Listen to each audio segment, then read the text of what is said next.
Chapter 6, Reflection. Finally here and about time too. It's the first member of the DK crew. No.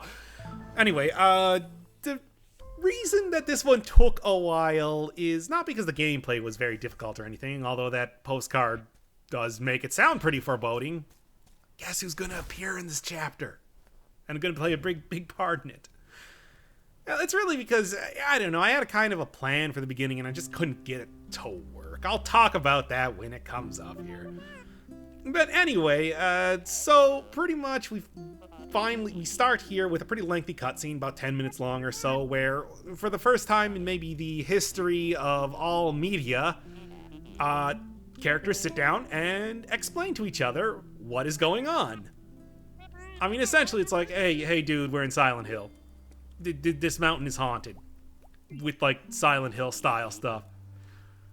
And I guess Theo would say something along the lines of, oh, I hope it's 1 or 3, because all we gotta do is beat up a cult then. It's like, nah, it's 2. You know, I don't know why every other future Silent Hill, you know, your Downpours, your Shat Mems, your Homecomings, all had to basically try to remake Silent Hill 2 and just do the exact sort of same twist. And okay, I cannot spend all my time talking about Silent Hill 2. Battling is Pyramid Head. Okay, let's go. But anyway, yeah, I finally get an explanation, and Theo finally kind of understands here. Yeah, capable of creating a lot of eyeballs, as it turns out. And eyeball monsters and all that sort of stuff. Still, I don't know. I mean, it's fair that she would not exactly believe that, considering that it first came to her in a dream. I mean, this time just stuff. Yeah. After when you get literally hauled out of an ancient temple by a person, I think you can put your trust in them. Was it really a few hours? Because it looks like you're right outside of the temple. Like you just decide to plop down and light a fire on what appears to be literally the most precarious place that you could have possibly lit a fire. It looks like you're about to melt through that and fall directly down to the bottom of the mountain. Not that it really matters. I mean, Madeline doesn't have fall damage, but still. Also, you did save my life. Like, that's a kind of an important... Jeez.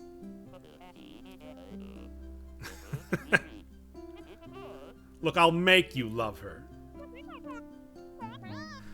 So, yeah, it seems like the easy thing to say is that Theo is kind of... You know, I guess trying to, like, live up to his sister, what with his whole obsession with trying to become internet famous and all that. But I don't know. I mean, he was also... He does strike me as the sort of guy who is just like, man, I don't know what I'm doing. I'm gonna go up to like, I'm gonna quit my job and just go try to make it on the internet.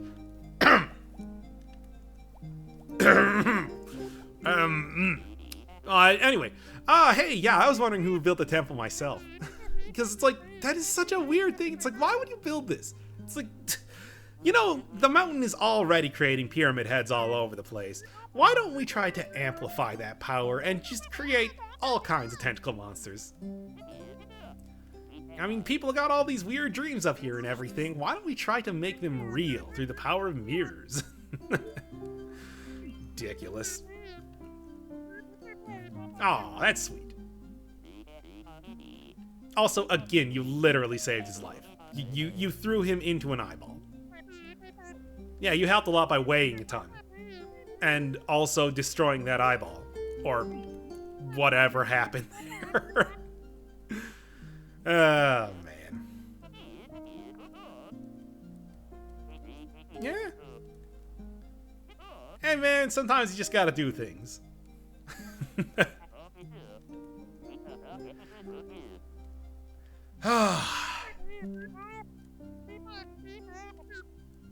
But, yeah. This is where Madeline starts to late. Well, that's also true, too. I mean, that's why I kind of feel like he's probably not living up to his sister as much as he's trying to, like, just try to do something. I mean, he did say his grandfather went to the mountain and changed his life, so why not do the same thing? But, yeah, here's where Madeline starts laying down some truths. I mean, from the very beginning, it's like, we know that she has panic attacks, and she explains here that... This is also very true.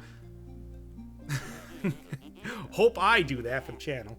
But yeah, the idea here with this intro was that Madeline has, you know, apparently some sort of clinical depression. I have general anxiety disorder, pretty bad. I got pretty bad social anxiety and all that. And the idea with this whole intro was that I was going to talk about, like, I also do that. Well, as long as you're doing it in moderation, it's not that bad. Don't do that, though.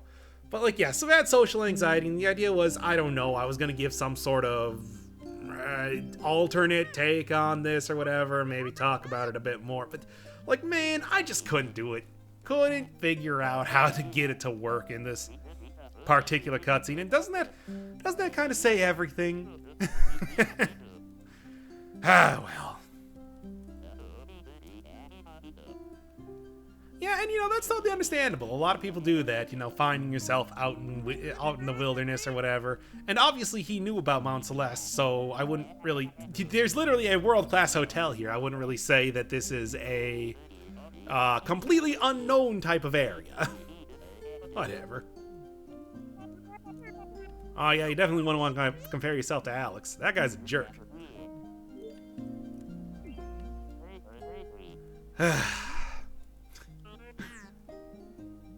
Yeah, pretty much.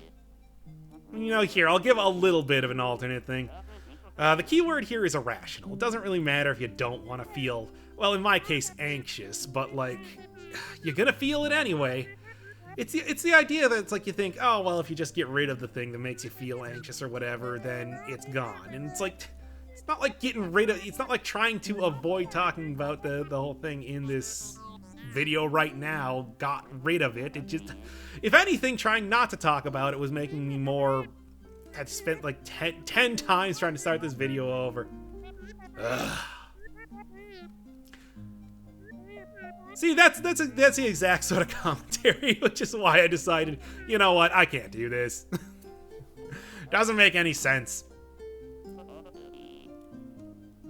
Yeah, but again, if you're gonna have a panic attack, you're gonna have a panic attack, I guess. To some extent. Blah.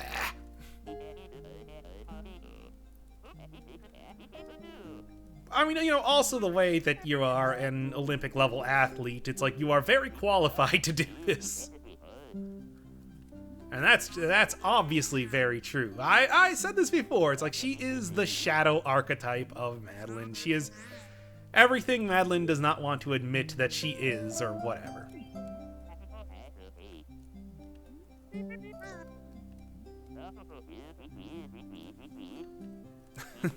Hey, get over your problems, literally. She's going all Bennett Foddy here. Come on, man.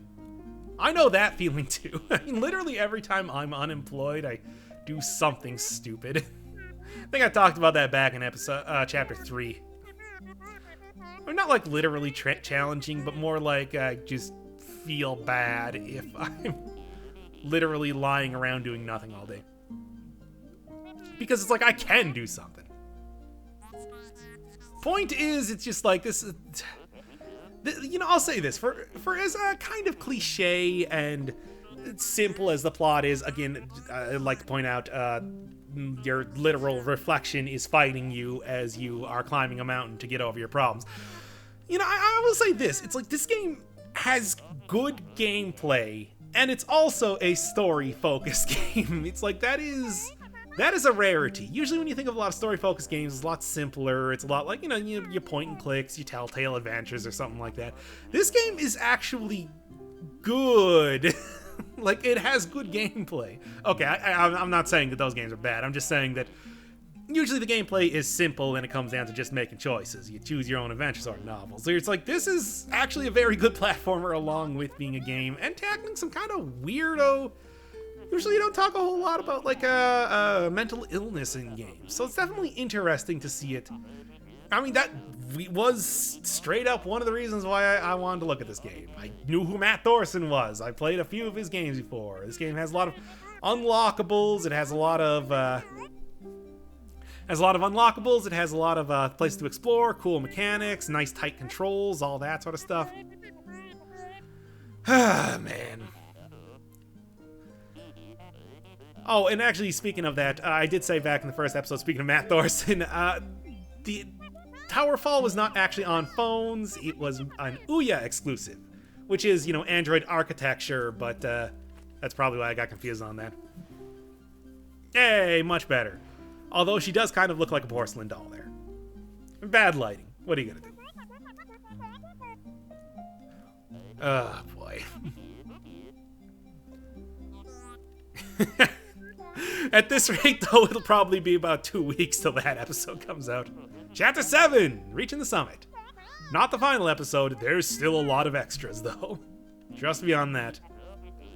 I don't know. I'll try to at least make it a little bit quicker than Chapter 6, which, like I said, wanted to do something, wasn't working. What do you want from me? I'm human, after all. As Daft Punk would say. Well, aside from the Aurora Borealis in the background, which could easily... I don't know, Canada? Sure, he probably appears there. It's like, yeah, the green fire is telltale that this is a dream. And, good God, do not fall asleep when a fire is burning. What are you people doing? I guess they don't have Smokey the Bear in Canada. Ah, well, what are you going to do? So yeah, cool new mechanic here. We got the... Well, first off, this somewhat unique sort of background items. These Nito sort of platforms don't really appear much of anywhere else, and they also have unique sort of mechanics associated with them, where they'll kind of lower down a little bit as you are on top of them. But one of the major mechanics of the upcoming Chapter 6 here is the Golden Feather, which, I mean, I don't know if you've noticed is a bit of a theme in the game. But, yeah, you touch it, and it works pretty much like the, you know, the super version of the blue and red bubbles that you saw in Chapter 4 and Chapter 5. Where essentially they work as another dash, except instead of being another dash, you control your movement on the y-axis. Has a little bit of momentum with it, and you're not able to make very tight turns. But there was your tutorial on how they work. Bubble ones you need to dash into to have it work. What a way to break the ice. Apparently we're in orbit.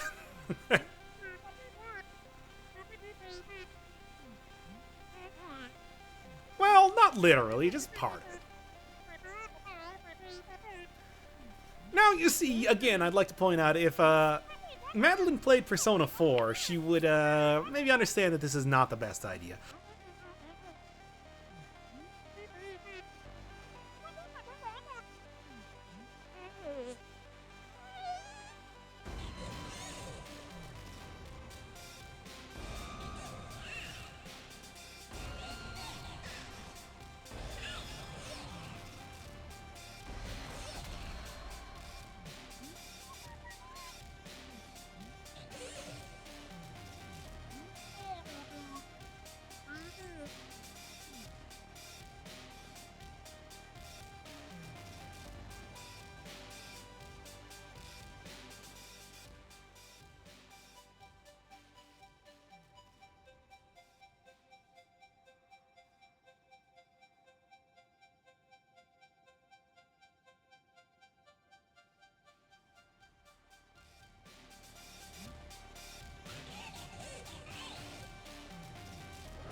Okay, first off, that little icon is adorable. Second off, it's a good cutscene. I totally called the whole fourth wall breaking thing all the way back in Chapter 2. Alright. So yeah, rejection. Clearly not the way you want to approach it. Also, wait a second. What? You telling me that Madeline just wasn't falling fast enough to get away from those spikes? Alright, sure. Why not? Game. Chapter 6. See, there's a thing called the hero's journey, and one of those parts of those is the all is lost moment, what you would call the abyss, I believe, is the name it goes by, and that's what Chapter 6 be. You can almost think of it as sort of a side chapter in the sense that it's not really helping you get to the top of a mountain in some ways. Yep. So along with the Golden Feather, hey, like I said, you get a lot of different mechanics introduced to you You get a lot as the game goes on. It's just like it goes from introducing 1 or 2 mechanics per area to now just like tons and tons of mechanics for each one. So this is one of the new ones. Got these really silly blocks here, which essentially when you dash into the side of it, and you have to dash into the side, these don't work like the platforms in Chapter 1 where you're able to just grab onto the side to activate them. You have to actually dash into it, and they will go in the direction that you dash it, and they will crush you if you aren't playing nice with them. They can also have some of those sides guarded, so you can only hit them on the top or bottom, or maybe even like left or right. Already starting to get combined together. And it's interesting. It's pretty simple, and it's just I would say that it's almost sort of a natural extension of like a lot of the various momentum-based blocks that you've seen already in the game. And since they move back, yeah, good job, me. And since they move back to their original position so slowly, you can generally... Oh, there we go. You can generally, it's not too bad to get them to go where you want them to go, as long as you know that's what you want to do. Yeah, you can see here, this is clearly the area where you fell down in the first place. Yep, got a little bit of a preview here while you were falling, which is, cute. Sure, why not? Come on, right at the end. Nah. Oh, these golden feathers, they're not as easy to control. Maybe this is something where having a stick would actually do me a bit of good as far as using a controller, but, hey, if they didn't want me to use the keyboard, they shouldn't have let me do that. Or they should have given me the old, Hollow Knight, Dead Cells, play this with a controller, numbnuts. Ah, well, either way, even if I was playing with a controller, I would use a D-pad, because precision-based platforming, you need a lot of precision here. It's weird, because even when you were falling, it's not clear that you had to do that. I mean, what else are you going to do, but still. Not entirely necessary to lock that dude in there. Try again. You're never going to pass B-side with this. I've already passed B-side. I've already beaten the game at this point, actually. It's really just waiting for me to finish all the footage, which is great because I wanted to do such a ambitious, to some extent, beginning to this episode. I don't know. Yeah, here's where I'm checking out the actual names of the stuff here. The previous area was called Lake. Yeah. What a name. This one I think is called Hollows? No. Yes? I don't know. Yeah, Madeline, she is you, by the way. Well, I don't... Like, to be fair, it was mostly because you set up your camp at a really bad area. It's not... I wouldn't really blame it entirely on your pyramid head. Man, this entire area just looks really nice. Very, like, contrasting colors to it. Blues, greens, the pinks especially of the crystals, as well as that cool yellow background. I definitely, when I saw some like stuff of Celeste, before I started playing the game, it was really... That was close. Well, that was even closer. But yeah, definitely when I started watching a few like videos on Celeste, like before I started playing the game, one of the things that was most striking was whenever you saw like a good job, was whenever you saw like a thumbnail of this area, because it's so ridiculously contrasting in like every way. It's pretty neat. Gotta say, I appreciate the artwork that went in, well, to a lot of this game, but especially Chapter 6 here. Still think probably Golden Ridge or maybe some parts of Chapter 7 are the best looking. Yeah, I mean, you can clearly see the secret here. Yeah, and this being kind of the, by the way, you might have already noticed this, but this being kind of the, more, I don't know what you'd say, sort of a side type chapter. I mean, not literally, because clearly there's story advancement, but it just doesn't really... It's not part of the trek up the mountain. This is the part where Madeline clearly battles battling for the crown, for the belt. But yeah, there's not too much for like secrets here. There's not even any strawberries to collect in this entire area. So side areas are done a little bit different, and this starting area as well as the crystal heart. Oh yes, this is also the first time that I noticed that you get like a little sort of lo-fi tinny version of the B-side theme whenever you collect one of the cassette tapes, which is neat. But yeah, not too much for secrets here, but they do something a little bit different, and I did something in turn a little bit different. You can already see the secret that I missed. So here's the deal.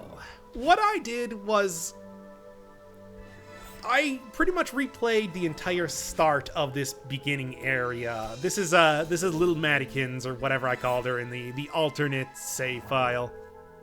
There's the area that you fell in from. And here's where I kind of know where everything is. This is after I've done it once, so nothing's going to be particularly surprising.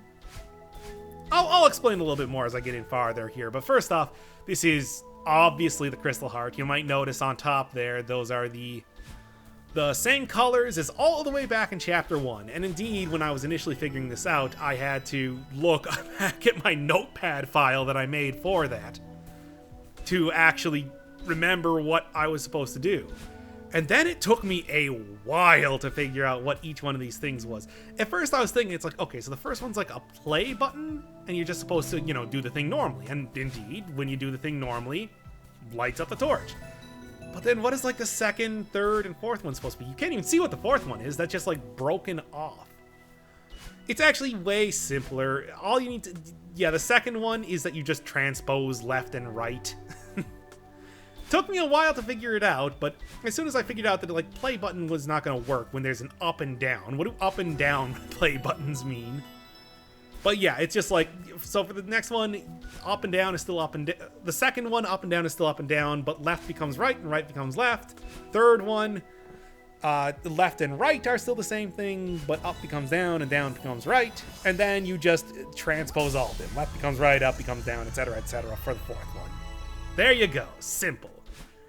I mean, I tried so hard to figure out, like, what that could have meant, and God, just finding that area in the first place was surprisingly difficult, even though it's pretty obvious where that golden feather is hidden. I mean, they give you, like, the little area there, but I didn't get it. Oh, and that's honestly one of the other reasons why I kind of replayed this area, was because I spent so much time combing through every little bit of every single one of the upcoming areas that it was like, this footage is unusable. Good job. Nice one. But yeah, you can see here's one of the weirdo block dudes with a little bit of like armor. You can't hit them on the top or bottom, just on the left or right. Then bam. They can also activate stuff there too and all that. But yeah, here, well, the next area actually is sort of where you get a little bit of the idea of what, instead of having a bunch of secret areas in here and, you know, like findables, what they have is they have a bunch of alternate paths. Like each one has a sort of like hub area, and then what you do is you go up or down for each one. And since I've already done this once, I can easily go through every single one of these. Oop, here's another one of the little gimmicks. It's like a little pinball thing. As soon as you hit it, it will just launch you in a direction. And also refresh your dash and refresh your stamina, etc., etc. It's a standard sort of thing for the game. That's a pretty neat little thing. I mean, it's sort of like a much faster version of the bubbles from Chapter 4. And a much more... I wouldn't say unpredictable, but like difficult to go through. But anyway, yeah, you can see I'm just blowing through this area because, again, I've done it before. I mean, there's definitely something to be said in this game for having played it at least once before. Oh, so close. But yeah, for having played through like a level at least once before, when you know what's coming, it's just so much easier, even if your skills might not be up to snuff in a lot of ways. It's like, this was still before I did like B-side. Well, actually, no, it was well after I did B-side and everything. I forgot. That's right. So I guess I do kind of have like pretty good control over everything that's going on here. But like, yeah, you definitely get the feeling that this is a game that you learn quickly. It's like, you can learn this very fast. And I think that also contributes to one of the things that makes it like really good for speedrunning. It's like you definitely feel like you're making progress as soon as you kind of understand the layout of everything. Like that room might have been very difficult to go through the first time, and it was. I mean, like, why am I fronting here? But like on a replay, you definitely kind of understand. This game is... It's a game that's very difficult until you do it once, and then it doesn't become easy, but it becomes much more doable. So yeah, these little pinball guys. Pretty much what happens is that they work much in the same way as your dash. If you hit them, you know, like on one of... Think of them like a big, I don't know, octagon. And you can hit them on the top right, the right, bottom right, etc., and then it will launch you in that direction. So there's only like 8 directions, even though they look like they're circular. It's a cool little area. You have to do a bit of maneuvering around. But yeah, that's the entire top area. There's also a bottom area. And then, like I said, as soon as you get to like the little in-between, like, intermission sort of areas, these areas here, you can choose to go up or down, but for the sake of covering every single one of these areas, I just went top path on the first one there, and then bottom path on the second one here. Make it nice and simple, nice and easy. Simple and clean, it's the way that you're making me feel tonight. I'm excited for Kingdom Hearts 3. Anyway. So yeah, it's just like, if I didn't do this a second time, I spent so long trying to figure out, it's like, oh, well, maybe I need to go through the upper path a bunch of times, and then I need to go through the bottom path. You know, I need to go up, down, and that's how you unlock the Crystal Heart? No. It was as simple as you saw earlier. Video game puzzles, they just ruin how when something is actually sensible in how it works, it's just ruined in my mind as far as you... Bam! There's where you want to actually hit it on the right side there, rather than... You know, like going up at an angle. It's one of those questions that you have to kind of answer for yourself, where it's like, when do you ever want to dash downwards or down to the right or something? It's like it's like the game's built to do such a thing.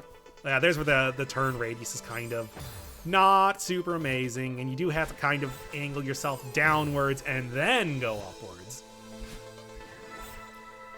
There you go. And it's also interesting to note that after you get into the feather, it does give you like a little miniature dash right at the start, so that you could say, for example, like choose to go down and then like immediately go right back up.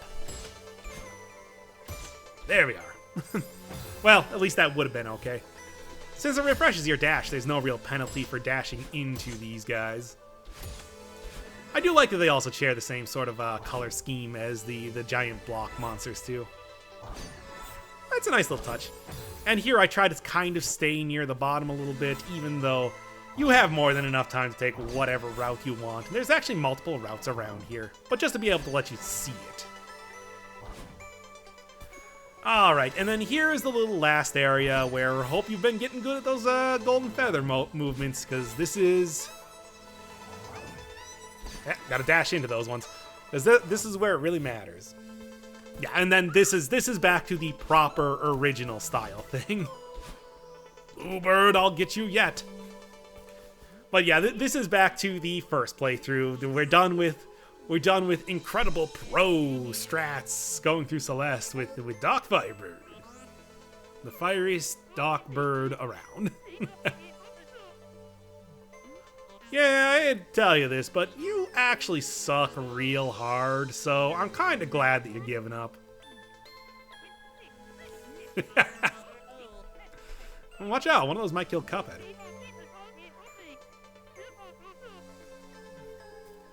Well, I hope you're talking about the mountain, because I'm going to be getting over that. I already made the Bennett Foddy joke.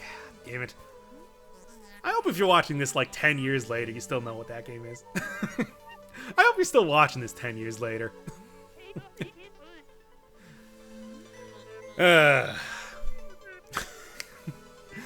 I'll say this, Madeline is surprisingly reasonable with how otherwise irritating this conversation could be. You're a real jerk. Hey, you can do anything if you're angry enough.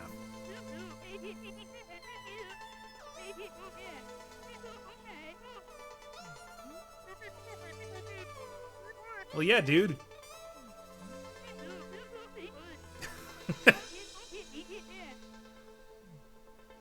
It is super weird how her eyes blink independently.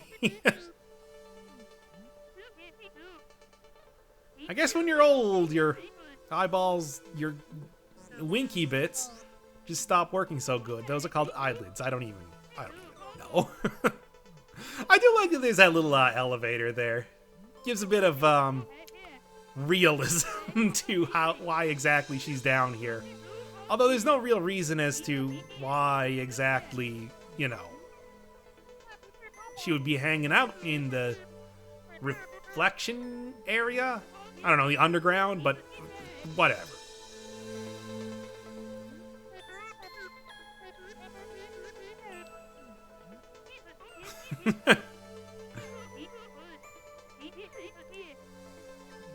Yeah? Yeah.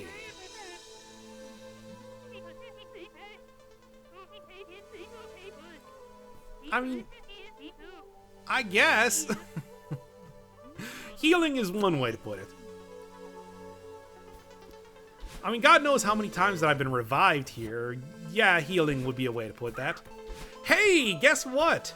That little elevator is not just for show. There's actually secrets up here. Woo, hey. And what secrets are up here? Well, nothing. No, wait, there are actual secrets up here. And doing some extremely difficult, super advanced movement moves. Yeah, you see that sort of thing? When you're dashing up against the wall, you can actually jump there as you're dashing to give yourself, like, extra super high jump. And then that second thing, it's like what you gotta do is you gotta dash forward, use the momentum, but wait until you're... It's rough, okay? Hey, it's the developer room.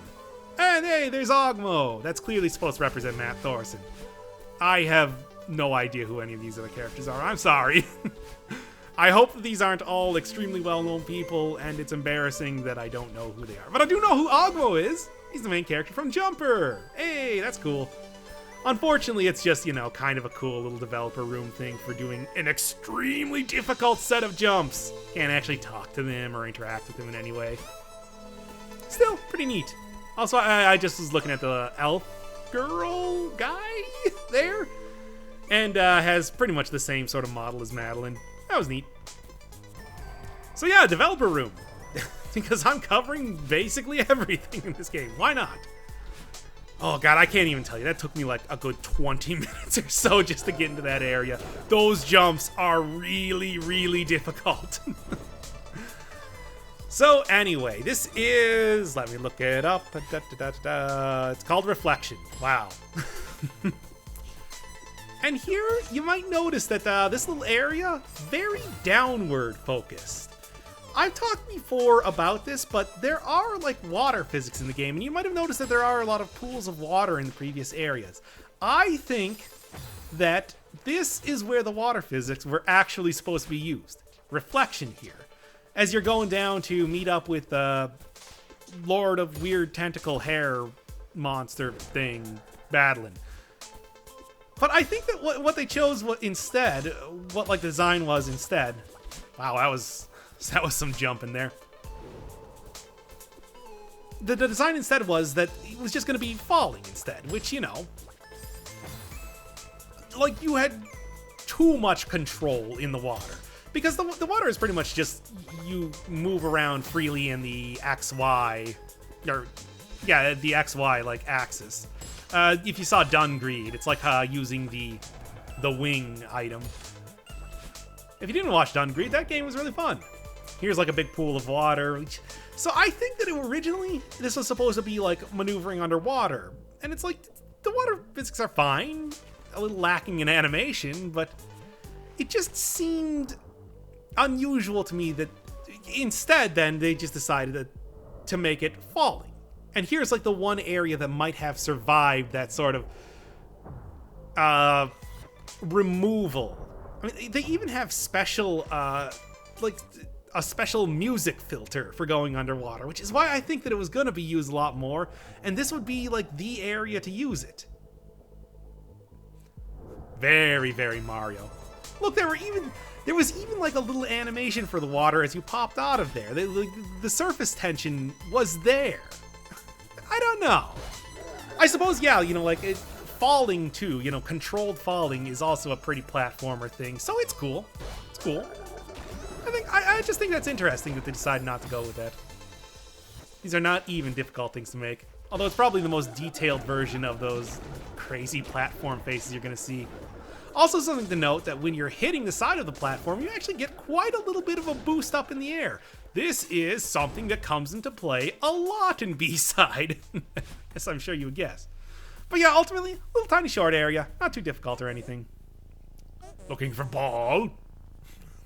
I don't even remember how Duriel sounds at this point. It's been so long.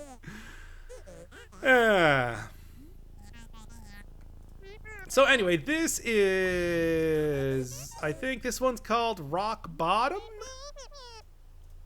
Getting all the way down there. I mean, literally, figuratively. Hey, she said it. She said the thing.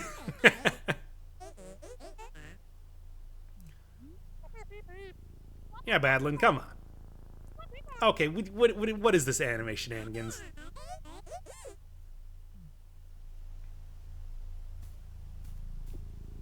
Boss fight! Here we find out that apparently Badlin has a pretty, like, robust suite of abilities here, as well as anime speed lines in the background, because, again, anime. Something to note here is that whenever she goes into the next area there, you can see some pretty heavy distortion, like or whenever you hit her in the first place. I mean, you don't actually need to hit her, you can just touch her. It's not like you need to dash into her, it's just that's the fun way to do it. But yeah, that's the exact same distortion as when you threw Theo into the giant eyeball. And that's a lot of the same sort of distortion that you got, as well as the... Yeah, she's got lasers too. Again, robust abilities. Also the same sort of distortion and like extreme what is the name? What is the word called? Chromatic aberration.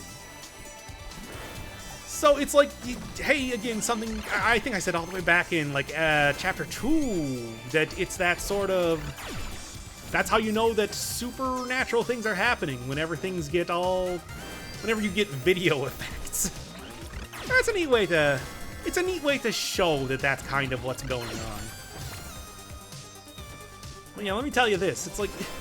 I remember when I was first doing this, this big... I mean, I wouldn't really call it a boss battle. It's more like a sequence. But, it's like, man, you know, this would have been really helpful if I had the ability to shoot out... And it's like, wait a second, no, it wouldn't have. Against what, the mirror monsters, I guess? This isn't a game where fighting is all that much of a thing. Still, it's interesting to think that if there were a lot of...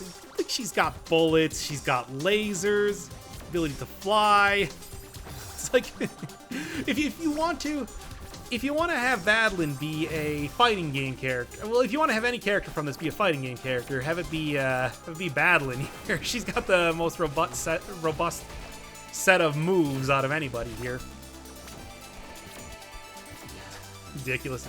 I'll have to go full JoJo and make it so that Badlin is Madeline Stan. I mean, she kind of is. Or Shadow if you don't want to go with the Persona references. Hey, I'm doing Persona 5 now. I feel like I'm qualified enough at this point. I mean, there's only one episode out right now, but don't worry, more coming. For anybody that cares about that series. Nobody cares about that series. Ah, man. But yeah, you can see here, too, that a lot of... I mean, this is especially used in B-side. Yeah, Badlin appears in B-side. Hey, Oshiro appeared in Chapter 3. All this stuff appeared in everything. They're non-canon. Like, Theo appeared in Chapter 5 B-side. Yeah, that was too stupid. I had to just cut it there pretty quickly. Right back to it. But, yeah, in the B-side, you realize that Badlin does not just, like, force you backwards or whatever. It's like, no, that would be far too easy. When you hit Badeline, there's like a programmed way that you fly off of her.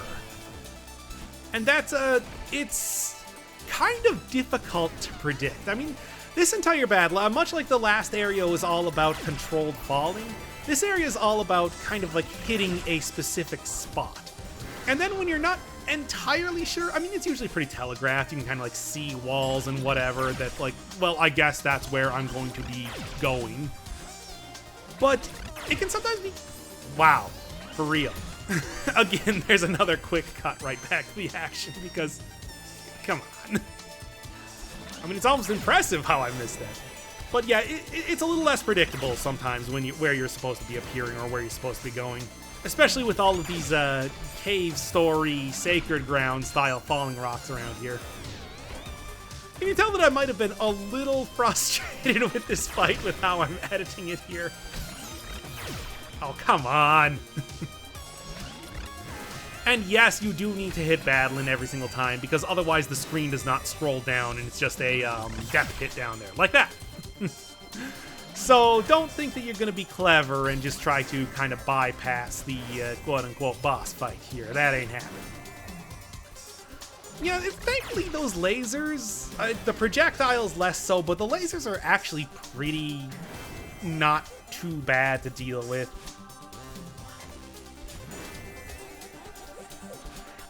I would disagree at this point.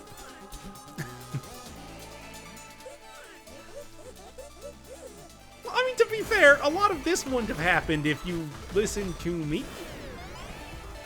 Yeah, now we also haven't revealed that Badeline has psychic powers. But yeah, like the laser here is not too difficult to dodge. I would say if you go fast, it's like she'll never hit you because, again, game design that way. Speedrunning tactics, cycles, and all that. I love talking about it because it's something you don't see in every game. Not every designer is very friendly in this way. Some of them, like, there are some times where it's like, well, you just throw in the assets you need and you don't really think, like, wait a second, what if somebody wants to go through this quickly or simply or anything like that, which I appreciate. I mean, I've said as much in like every single episode previous to this, but what do you want from me? Some things bear repeating. Yeah, those projectiles are, wow, that was some pro level dodging. But yeah, the projectiles are probably the hardest to actually dodge around, mostly because they're so, like, the laser goes away in half a second. The projectiles stick around, and they're not like programmed on any specific path or anything. They just are coming towards you, so they're slightly less predictable than, say, I don't know what to think of that. I suppose the laser is exactly as predictable, but as long as you keep moving, you know, serpentine, you'll be fine. Which, very easy to serpentine when you have this weird, yeah, I guess it's a pretty fine amount of control with, yeah, there was the way that, like, getting bounced off a battle in there can be kind of questionable. I mean, it's obvious when you see the block come out of there, but if that's, like, your first or even, like, second to fifth time seeing it, it can be a little bit more difficult to kind of get it, you know? And obviously you can also just fall down there, too. Yeah, I mean, it's like, it trails you, but serpentine, and you get a good amount of control from the golden feathers, so here's literally the serpentining thing that I'm talking about. Whoop. Whoop. Went a little too fast. Hey, you notice that the death sparkles when the death debris, the Mega Man explosion when you die is golden when you're in the golden feather form? That's fun.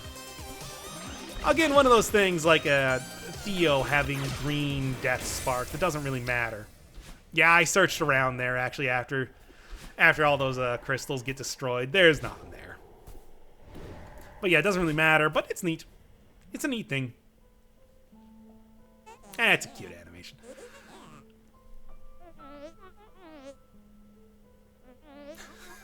It's kind of funny that you beat up the eyeball with Theo by just throwing him into it. And you beat Badeline here by throwing yourself at her constantly. It's if you've ever played Hollow Knight, the way that you can recover your I guess soul.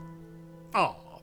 The way that you can recover your soul or whatever in that game is that you just beat the crap out of it. And the character that you can get to summon your soul, if it's somewhere in the world, actually comments on this and is just like, well, that's an unusual way to deal with your regrets. That is so cheesy. But hey, guess what? Pink hair. Yes, nice. Oh, and also you get 2 dashes now. But hey, pink, that's my color. I love it. Anyway, this area is called Resolution. Fitting. And needless to say, it ain't over yet, Snake. So this is just kind of like a little tiny area to get you used to these new mechanics. Along with these double dash sort of deals where battling gives you a bit of a leg up here. Which is just a like eyeball floating in midair. Weird. Because we're not done with the game yet. This is called Celeste, not reconcile with your inner demons. Could be the subtitle of the game though. Hey, yeah, I was just sitting over here the entire time. I saw you leveled up. Good job. That'll give you at least like 12 more hit points and maybe the ability to use fire too. You don't get the ability to fire out projectiles. Again, that would not really fit with the theming of the game, even though, I don't know, I mean, adorable goth Madeline. Yeah, that's why I called her that earlier. But, yeah, you don't get the ability to do that, because that's stupid. Even though you should, but it's stupid. I mean, you kind of don't really have the ability to not do. Yeah, I know I said we talk about it, so let me talk. Theo.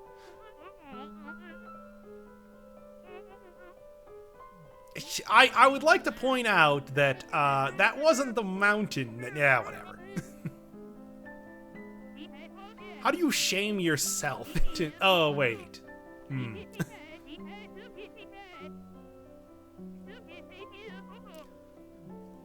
Yeah, but now I got somebody that can fly to help me. Oh, wait, you can't carry me. Come on. Can't you just, like, you try really hard.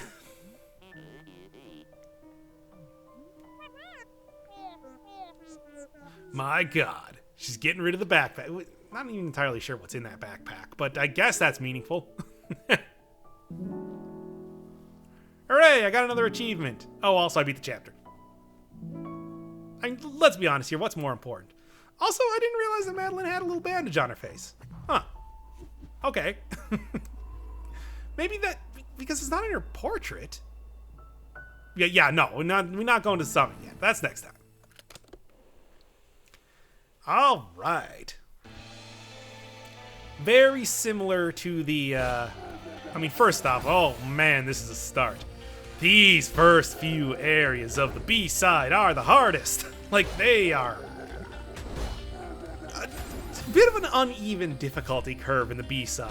But, yeah, the music is based more on the battling type of fight, so... Oh, that's cool. It's a lot different of sort of thing. You know, I never actually mentioned this before, but, like, I think I said that, like, Maxo, who I recognized from the first B-side track, but then I didn't really think about it, but just like, oh yeah, the guy who did the second B-side track, Ben Prunty? Not sure what his name is, or not sure how to pronounce his name. Was also the soundtrack designer for Into the Breach, which is pretty cool. And then Too Mellow recently had, like, what is it called? Memories of Tokyo Toe album come out. And somehow my brain didn't connect that was that Too Mellow. It's pretty cool. I didn't realize that they actually got like some guys that I should know to be doing remixes of these. Like at some point I'm gonna have to look up everybody here, because like Not entirely sure. Okay, I'm gonna try Yukio. Jukio, who made the B-side mix for this one. I gotta look up some more stuff that they've done. I'm not entirely sure. Yeah, it should be pretty obvious that this is extraordinarily difficult. I wanted to have a good amount of attempts in here because this... When you get the control for the golden feathers here, it's not bad, but it's not easy. Especially there, you need to do some clutch dashing. Much like all the other sort of styles of that type of mechanic, your, what do you call it? The bubbles, the red and blue bubbles from previous levels, chapters, whatever. They, you can dash out of that to be able to, you know, continue on with the, to, you know, like cancel out of it. Also, additionally, you can bounce yourself against the wall to go a little bit slower, at least for a second, but that means, you know, less time to be able to... Ooh, so close. But that also means less time to be able to utilize the effects of the feather. But hey, if you really need that fine control, sometimes it's the best option here. Oh, so close. Certainly one of the one of the later areas, I do utilize that strategy a bit. Yep, a lot more of the utilizing close, but you do need to keep that dash for the next thing. Yeah, it's a little bit of dash preservation, a lot of momentum, because it's always all about the momentum. I mean, hell, I guess I didn't really close, but I didn't really properly explain exactly what I did, like in the developer room thing. Like I said, if you dash up against a wall, if you jump out of a wall jump that you got into while you were dashing, you get momentum. But if you also dash on the ground and then jump from there, you get momentum. And if you wait just long enough, you can also have your dash at hand. So doing that was actually, wow, good jump. So doing that in that area was actually a matter of dashing, then waiting just long enough to get your dash back, and then jumping so you still had the momentum, and then dashing up that very tiny single tile area into the developer's room. It is, whew, advanced moves in this game. They are advanced. Yeah. Rough stuff is what I'm saying. Ooh, yeah, again, this is, like... The temptation is that you always want to hit on the top or on the top right, top left side of every single one of these little pinball type guys. Because, you know, that way you have a bit more maneuverability while you're in the air. But that temptation is bad because you need to have that extra distance that you get from... Ooh, nope, not quite. You need to have that extra distance that you get from hitting them on the side. And here, it's like you have hitting them multiple times and then having the dash restored. It's B-side, baby. It's rough. And these especially, I mean, because obviously the next two areas are going to be a lot less focused on utilizing these mechanics. Well, as much. So they're really getting as much out of this as they possibly can for B-side. It is... Like, some of these areas were rough, and I would say, like, I mentioned before that there was kind of a difference between the difficulty curve in these areas, wherein you need to... Wherein, like, some of these earlier areas are way more difficult than some of the later areas. Like, it took me 100 times more attempts to do, like, those weirdo jumps. I mean, they're also pretty long areas, too, because, like, you can tell with this one that you could have probably stopped after that second pinball dude, and it would have been totally a good challenge, but it's like, nope, that's only half the battle. Then here, then you go into the side of it, and then dash up on top of the plate. Oh, it's real rough. And then here, not too bad. I mean, that's not a single tile jump, but it is a... Oh, this one. Still rough, is what I'm saying.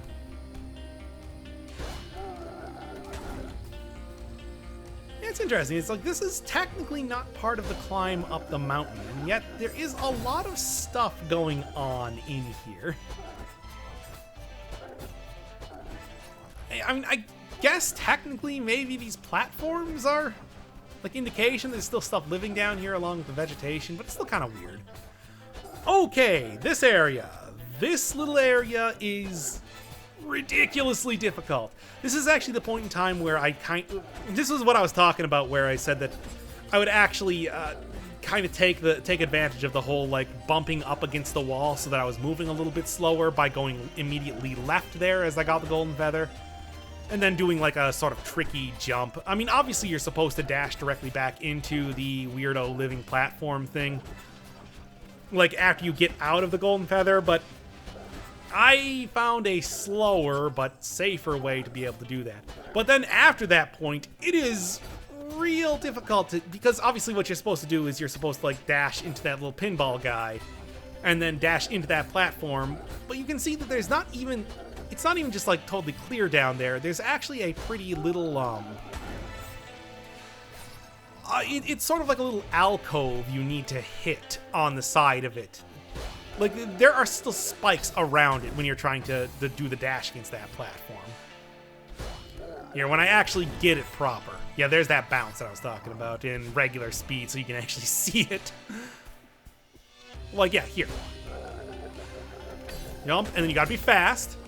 And then you can see there, it's like you're in such danger because you get such height off of that, of just dying from accidentally hitting one of the spikes on the side. And also, that jump is pretty difficult too, because there were plenty of times with that I would actually just dash into and then just do a wall grab on that little platform rather than hitting it. So it's like, even when you get past the difficult part, it's still not over. Oh, it's crazy. Anyway. Okay, we are at... Oh, it's just called Reflection again. Okay, fine, why not? You can see, same sort of concept. You are falling with style, going after the crazy battling tentacles. This area is so much easier. Like, that one last area that you saw there, that took me maybe, like, hundreds of attempts or so. This one, meh, I knocked out in, like, almost one sitting. Like, it's not trivial. There's still definitely some pretty rough parts here. But, like, this, compared to that weirdo, like, jump where you have to hit yourself off the pinball guy and then, like, get that very specific sort of hit without hitting the crystal. Oh, it was just miles more difficult than this. And I think that sort of has to do a bit with, what would you call it? Yeah, it's sort of similar to the problem or benefit or whatever you could call it with wind back in the fourth area, wherein wind takes away things that you can have Madeline do. And this is sort of like super wind, where you're constantly moving downwards so that you can only do so much, you can only create so many challenges with falling in play. Or maybe even originally with water in play. But it limits the amount of things that you can do with your character, making it go all the way down to less like figuring out what you gotta do and more into just getting good execution. Yeah, it took me a second to kind of figure out what you had to do. And that was not it. Now you gotta use the momentum. It's all about the momentum. It's always about the momentum. What are you doing? But yeah, especially compared to like the A side. B side, you really get a good look at these crystals. They are all over the place. I mean, if this was actually underwater, it would be like Dive Man stage in Mega Man 4 around here. Just endless amounts of instant death spikes everywhere, all the time, forever. Yeah, I don't even feel the need to do a whole lot of editing in here because I just cannot believe how much easier this is compared to the first part with all the crazy stuff you had to do. And you know, really, it's like the tentacles are a cool effect, but I feel like the whole idea that maybe they're supposed to be like blocking where you're going, you know, like sort of limiting your view a little bit, Maybe that was just too obnoxious, so they had to scale it back a little bit, or maybe it was just an effect. Maybe they just wanted it to look cool as you were going down, because otherwise it's just falling in the pit as you're going to, well, rock bottom. That's the name of the area. And indeed, I think actually the, let me look at it. Yep, the next area is just called rock bottom again. I suppose they got a little bit lazy with the naming conventions, and they got the B side here of this one. I mean, fun fact, Chapter 7, A sides are named the exact same as B sides. Of course, that's because it has a special naming convention, but still. And it's just that single little bit of crystal there just to screw you up right at the last second. It's kind of funny.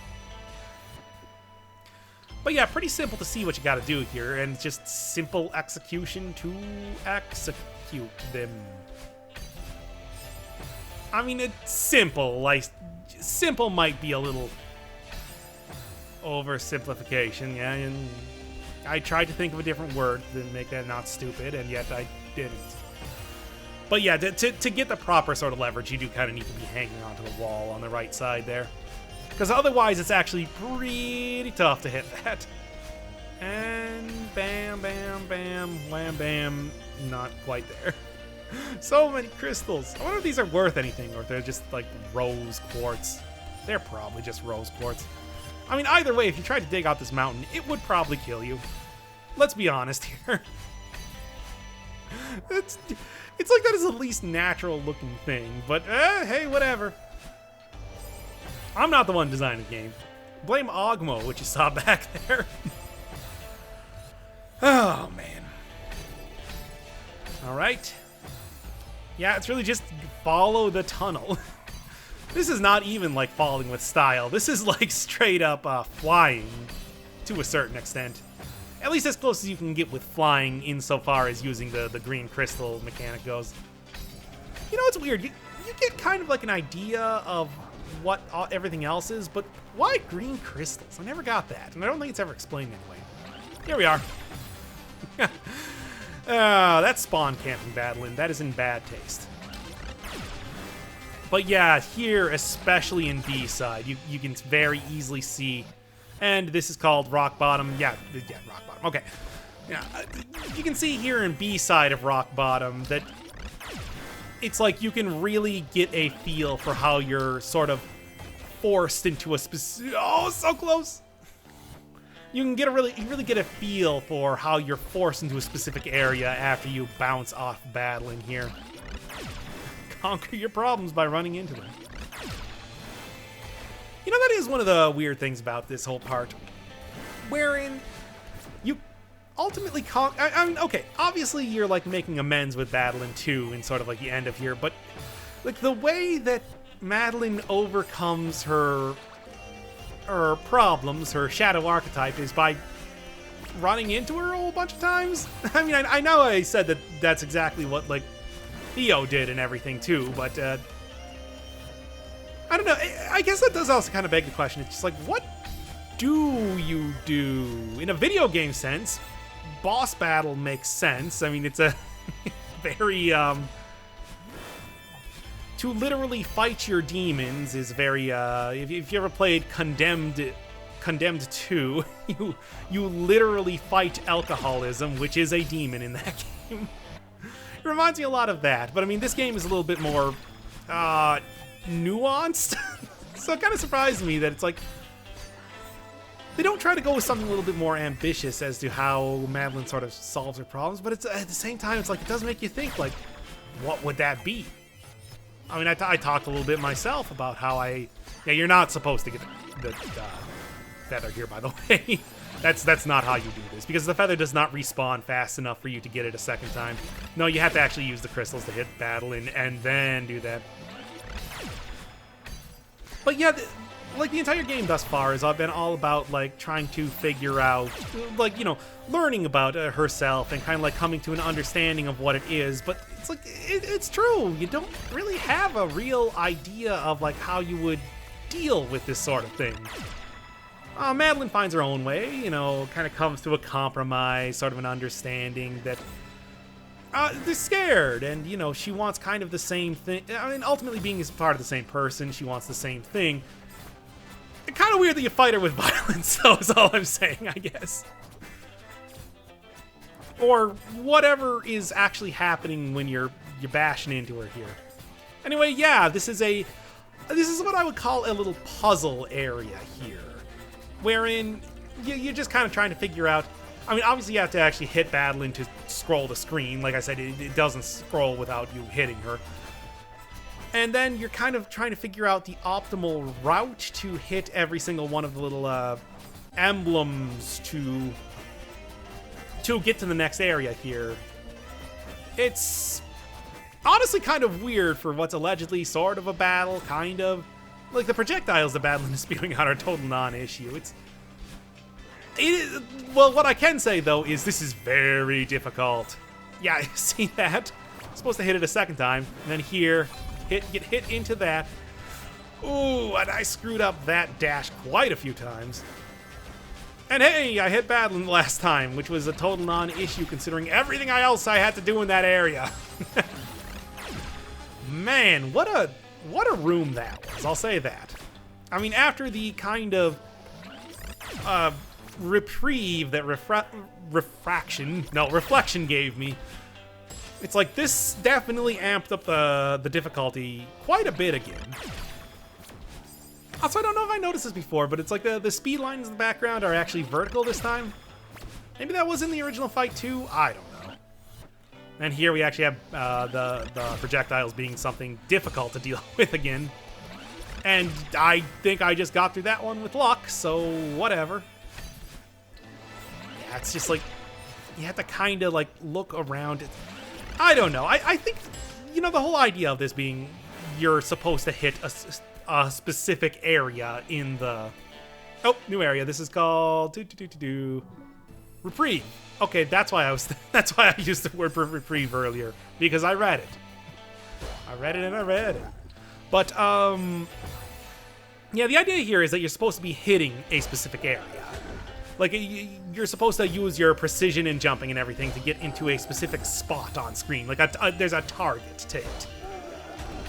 But it's like, I don't know. It feels like what happened after that was, oh, great. Well, thankfully that responds pretty quickly. Oh, come on! But, yeah, you're supposed to be using your ability to hit a specific spot on screen, but then I feel like the follow-through of that was maybe a little not as well realized, where then you're supposed to kind of it's not telegraphed well enough where you're supposed to be going after you hit that spot, because it's obviously not over after you hit that. Otherwise, like, it's a fine design, a good idea for a mechanic. It's just, I don't know, I think the execution just left a little bit to be desired, if I may use my pretentious voice there. Oh, I thought you left. Oh, well. Yeah, here they actually tried to milk the laser for all it's worth. It's not too bad or anything. Oh, yeah, and similarly, it is the psychic part where things start moving around and you're supposed to be using... Yeah. Hey. And you're supposed to be using platforms for their momentum properties. Oh, come on, I had that one. Don't even tell me. Ah, well. Simple enough. Because all you gotta do is just hit that, hit her, get back on that, and... Yeah, the laser, for the most part, pretty much a non-issue, but... Oh, that was not predictable that was going to be destroyed as soon as you... Well, actually, I guess that is how that works, but... I don't know. Get a good look at Badeline's super glitchy face there.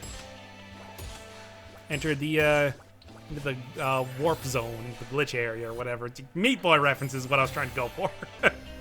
Didn't really work as well as I wanted to. Thankfully, for whatever reason, she's just content to sit there and drip? Wait a second, I never noticed that before. Why is there, like, stuff coming off of her feet? Gross. I never really thought of Badeline as being, like, goopy. Blech. Well, maybe it's supposed to be, like, static or something, too. I don't know. Yep, this is just... It's the old video game thing of, oh, this isn't all that difficult. just throw a bunch of projectiles in there. For more information on that, watch my playthrough of Dark Souls 2, where I complain about it to no end.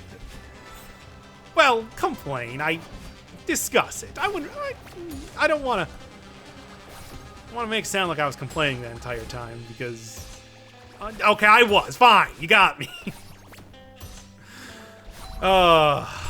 Especially in Shrine of Amana. Oh boy. I don't care if it was 2017 at that time. I will complain about Shrine of Amana until the cows come home. And use phrases like "until the cows come home," because I like that phrase. Oh, come on, I had that one there too. Yeah, it's weird. After those... It does seem like the B-side of these areas have some extremely difficult parts. And not even the usual sort of like reprieve areas that I've talked about with B-sides. It seems like they just got like one extremely difficult part, and then the rest is, well, hard, but not like the insanity that is... Like it's all been it's been condensed into... Oh, so close. Like it's all been condensed, the difficulty, into one single spot, rather than, you know, like, difficult... apparently when you die, she just face completely down. Fire a laser. Not content with destroying Madeline, she decided to destroy the Earth. But, yeah. Like, instead of it being sort of hard, easy, it's easy, easy, easy, super hard. Easy, easy, easy, super hard. So, I don't know, kind of weird. And I will say this, it's just like, this is one of the more difficult B-sides, certainly. It's like, there, of course, it's kind of to be expected, where, like, it gets harder over time, the B-sides as well as the A-sides, but, hey. Oh, look at this serpentine. Yeah, I know I said I was serpentining before. No, I really am. Yeah, and I had it there too. First time seeing it, and I was going to accomplish it, but didn't. Oh well. Yeah, I mean, I will say this, that sort of control works real well when you're using the keyboard comparatively. There, bam. Now guess how many tries it took me to get, like, all of this down. This is very much a... I mean, you move pretty fast with the feathers, so a lot of the stuff I would expect is kind of designed in a way that you're not really supposed to be able to do it on your first try. I would say not really the best sort of... No, it's crashing. So if you still got that bingo card from Chapter 5 there, just mark off Da Vinci crashes. Just make that the free space. You know what? Make it a free space, because that's basically what... Anyway, so, you can clearly tell that this is kind of the final stretch here.